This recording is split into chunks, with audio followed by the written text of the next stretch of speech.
गांव मधुपुर की हरियाली और शांत वातावरण के लिए प्रसिद्ध था। इस गांव में एक किसान रामरतन अपने परिवार के साथ रहता था। रामरतन ईमानदार और मेहनती था, लेकिन उसकी हालत गरीब थी। उसके पास कुछ एकड़ जमीन थी, जिस पर वो खेती करता और अपना गुजारा चलाता था।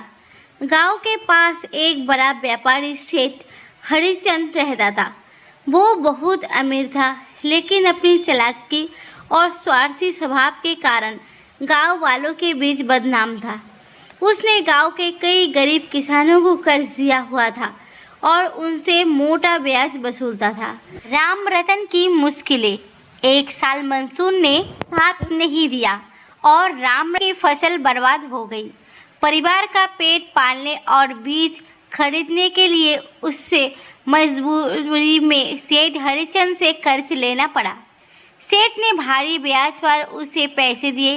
रामरतन ने सोचा कि अगली फसल अच्छी होगी तो वो कर्जा चुका देगा, लेकिन अगले साल भी हालत ज़्यादा बेहतर नहीं थी। सेठ हरिचंद ने रामलाल पर दबाव बनाना शुरू कर दिया।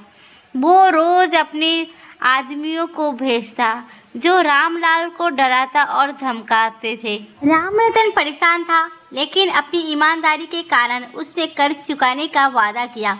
एक अनजानी मदद। एक दिन जब रामरतन खेत में काम कर रहा था, तो उसने देखा कि एक साधु पास की नदी के किनारे आराम कर रहे हैं। साधु को देखकर रामरतन उसके पास गया और अपनी परेशानियां साझा की।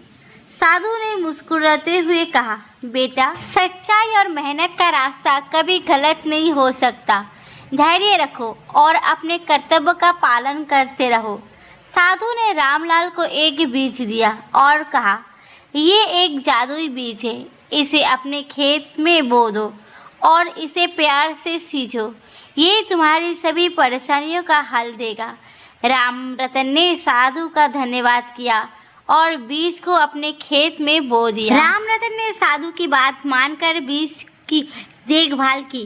कुछ ही दिनों में वहाँ एक अद्भुत पौधा उग गया, जिस पर सोने के समान चमकाते अनाज के दाने लगे थे।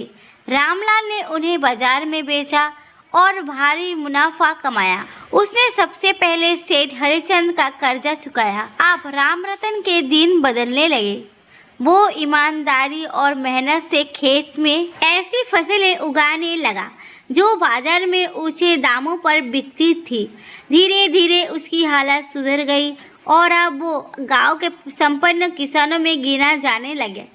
सेठ हरिचंद को रामरतन की बढ़ती संपन्नता देखकर जलन होने लगी। उसने सोचा, रामरतन जैसा गरीब किसान इतनी जल्दी अमीर कैसे बन गया। उसने रामरतन के खेत की जासूसी करवाई। जब उसे जादुई फसल का राज पता चला तो उसने उस पौधे को चुराने की योजना बनाई। एक रात सेठ के आदमियों ने रामरतन के खेत में घुसकर जादुई पौधा को उखाड़ लिया, लेकिन जैसे ही उन्होंने पौधे को हाथ लगाया, वो पौधा सूख कर राख में बदल गया। सेठ को समझ में आ गया कि ये पौधा सिर्फ रामरतन की मेहनत और ईमानदारी का फल था। गांव वालों के लिए प्रेरणा। इस घटना के बाद सेठ हरिचंद ने अपनी गलती मानी और गांव वाले से माफ़ी मांगी। उसने अपनी संपत्ति का एक हिस्सा गरीबों की मदद के लिए दान कर दिया।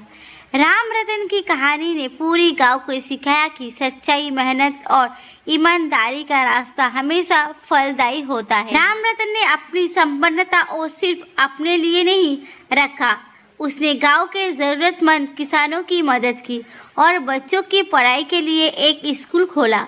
साधु के लिए उस बीच ने न केवल रामरतन बल्कि पूरे गांव की तरक्की बदल दी, तकदीर ही बदल दी।